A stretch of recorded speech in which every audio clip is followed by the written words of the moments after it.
राधे कृष्ण आप सभी को। कार्तिक मास महात्म्य अध्याय 16। एक समय नारद जी श्री व्यास जी से पूछने लगे कि हे व्यास जी, गृहस्थ आश्रम सब आश्रमों में उत्तम क्यों माना गया है। तब व्यास जी ने कहा, जैसे सब नदियां समुद्र में आश्रय पाती हैं और सब जीव माता का आश्रय पाकर ही जीवित रहते हैं, 6 प्रकार के भिक्षुक, ब्रह्मचारी, सन्यासी, विद्यार्थी, गुरु पूजक, यात्री तथा जीविका रहित ये सब गृहस्थों का ही आश्रय पाते हैं। फिर व्यास जी बोले, हे नारद, अब तुम अति पुण्य देने वाला एक पुरातन इतिहास सुनो। उत्तानपाद राजा का पुत्र उत्तम था, जो बड़ा बलवान और मदिरा पीने वाला था। उसने बहुला नाम वाली स्त्री के साथ विवाह किया और राजा रानी दोनों ही अति प्रेम के साथ रहने लगे।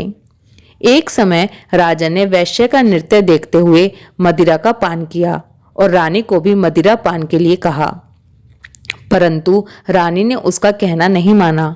इस पर राजा ने क्रोधित होकर अपने अनुचरों को आज्ञा दी कि वह रानी को किसी निर्जन वन में छोड़ आए। तत्पश्चात राजा रानी के वियोग में दुखी तो हुआ, मगर उसने दूसरा विवाह नहीं किया और प्रजा का पुत्र के समान पालन करने लगा। एक दिन एक ब्राह्मण राजा के पास आकर कहने लगा कि हे राजन, कोई मेरी स्त्री का अपहरण करके ले गया है। उसके वियोग में मैं अति दुखित हूँ, इसलिए तुम उसे ढूंढ कर लाओ। राजा कहने लगा कि महाराज, मैं नहीं जानता कि आपकी स्त्री कौन, किधर और कहाँ ले गया है, अतः मैं आपकी स्त्री कैसे ढूंढ कर ला सकता हूँ। ब्राह्मण कहने लगा, राजन, छठा भाग लेकर आप प्रजा के रक्षक हैं। मेरी स्त्री घर में सो रही थी, वहां से उसे कोई हरकर ले गया है। अब आपका कर्तव्य है कि आप उसे कहीं से भी ढूंढ कर लाकर दीजिए। तब राजा ने कहा, मैंने तुम्हारी स्त्री को कभी नहीं देखा, यह भी नहीं जानता कि वो कैसे स्वभाव और रूप वाली है। तब ब्राह्मण बोला कि वह यद्यपि कठोर वचन बोलने वाली, कुरूपा, काले रंग की तथा कर्कश स्वभाव वाली है, परंतु मैं उसकी कोई निंदा नहीं करता, क्योंकि वह मेरी पत्नी अर्थात अर्धांगिनी है। तब राजा कहने लगा कि जब तुम्हारी स्त्री ऐसी कुरूपा और क्रूर स्वभाव वाली है तो उसे लेकर क्या करोगे। मैं अति सुंदर और कल्याणकारी दूसरी स्त्री लाकर दे सकता हूँ। ब्राह्मण कहने लगा कि राजन, मेरी स्त्री मेरे धर्म और कर्म की अर्धांगिनी है, उसकी रक्षा करना मेरा परम धर्म है। जो अपनी स्त्री की रक्षा नहीं करता, उसके वर्ण शंकर संतान उत्पन्न होती है और उसके पितर नरकवासी होते हैं। जो मनुष्य वैश्यगामी होता है, उसका कल्याण नहीं होता। जो मनुष्य ऋतु काल के पश्चात अपनी स्त्री से भोग नहीं करता, उसके पितर 1 मास तक उसके रुधिर में तैरते हैं।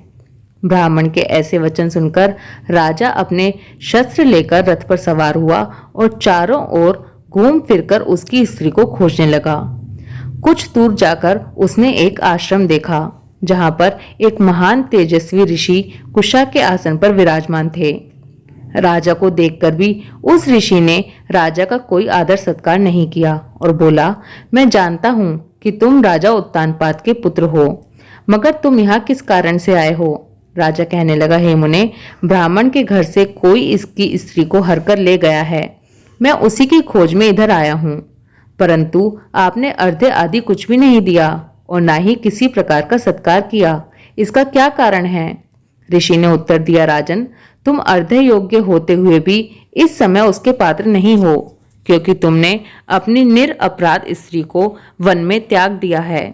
जहां स्त्री का यह धर्म है कि वह तन मन से अपने पति की सेवा करे तथा उसकी आज्ञा का पालन करे, वहां पुरुष का भी धर्म है कि वह अपनी स्त्री का यथोचित सम्मान करे।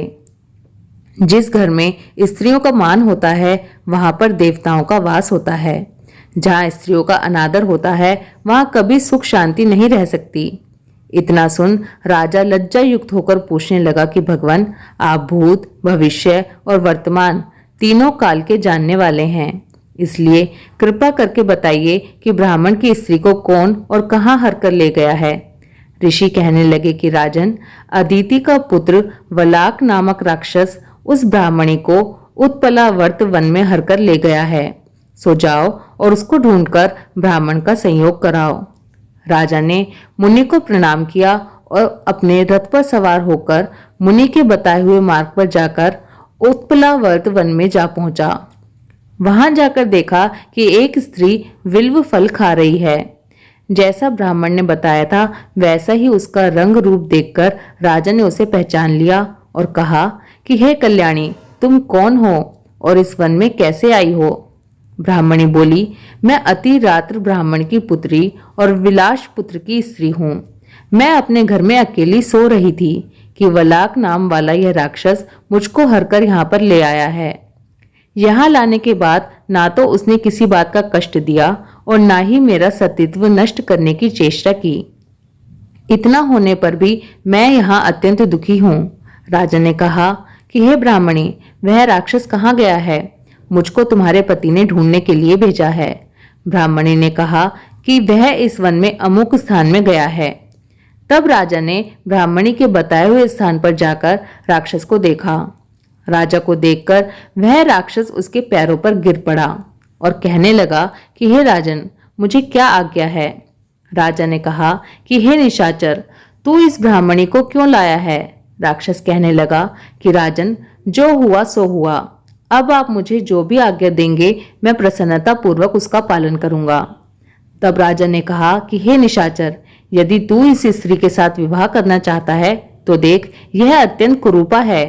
यदि खाने का इरादा है तो वैसे कह। राक्षस कहने लगा कि राजन, मेरे घर में अनेक अप्सराएं हैं, उनको छोड़ मैंने कभी किसी के साथ भोग की इच्छा नहीं की। मैं मांस भी नहीं खाता। मैं तो केवल पूर्व जन्म के पापों का प्रायश्चित कर रहा हूं। इस ब्राह्मणी का पति राक्षसों को मारने का मंत्र जानता है। अतएव जब हम यज्ञ का अन्न ग्रहण करने के लिए जाते हैं तो वह हमको वहां से भगा देता है, क्योंकि सब यज्ञों का वही आचार्य होता है।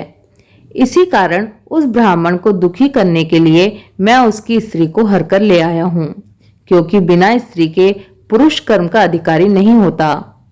यह सुनकर राजा ने विचार किया कि यह राक्षस भी हमारी ही निंदा करता है। मुनि ने भी हमको अर्धे योग्य नहीं समझा। राजा अपने मन में ऐसा विचार ही रहा था कि राक्षस कहने लगा, हे राजन, मैं आपकी प्रत्येक आज्ञा का पालन करूंगा। इतना कह हाथ जोड़कर खड़ा हो गया। राजा ने कहा कि हे निशाचर, तुम इस ब्राह्मणी को इसके घर छोड़ाओ और जब हम याद करें तब हमारे पास आ जाना। राजा की आज्ञा पाते ही वह राक्षस उस ब्राह्मणी को उसके घर छोड़ने चला गया। तब राजा सोचने लगा कि मैंने अपनी निर्दोष स्त्री को घर से निकाल दिया। अब ऐसा कौन सा पुण्य कर्म करूं जिससे यह पाप दूर हो जाए।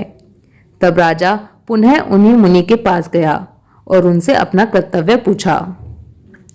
मुनि ने कहा, हे राजन, पुरुष के लिए स्त्री धर्म, अर्थ, काम और मोक्ष सभी कुछ देने वाली है। स्त्री के बिना पुरुष को इस लोक तथा परलोक कहीं पर भी सुख नहीं मिल सकता। स्त्री चाहे कैसी खोटे स्वभाव वाली, मूर्ख, कुरूपा, रोगी और दरिद्री क्यों ना हो, पुरुष को उसका सम्मान करना ही चाहिए। राजा कहने लगा कि हे मुने, मैंने अपनी निर्दोष एवं पतिव्रता स्त्री को बिना अपराध त्याग दिया। अब मैं क्या करूं? तब मुनि ने कहा कि राजन, तुम्हारी स्त्री को शतापात नाम के नाग ने वन में घूमते हुए देखा तो वह उसको पाताल लोक में ले गया है। उस नाग की नंदा नाम वाली एक कन्या है, उसने अपने घर में इसको छिपा रखा है।